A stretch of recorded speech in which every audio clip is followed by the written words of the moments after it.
আপনার তো ছিল, আপনি চাইলে আপনারও দিব, আমি বলছিলাম না? আপনি তো চাইলেন না এখনো। আচ্ছা,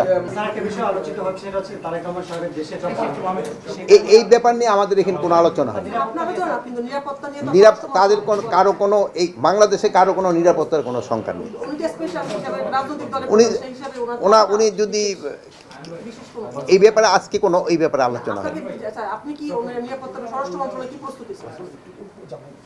আমরা সবার জন্যই প্রস্তুত।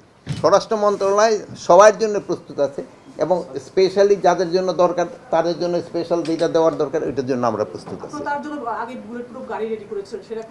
এটা আমরা করছি। আপনার তো ছিল, আপনি চাইলে আপনারও দিব, আমি বলছিলাম না? আপনি তো চাইলেন না এখনো। আচ্ছা, আরে শোনেন, এখন এলো কি সবার একটা স্ট্যাটাস তো থাকে, ওই রকম একটা বলেন। আর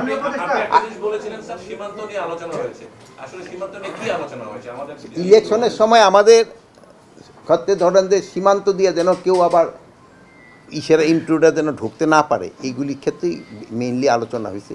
প্লাস আপনার ধরেন কোনো রকমের যেন উস্কানিমূলক যেন বাইরে থেকে যেন না, এইসব ব্যাপারে আলোচনা।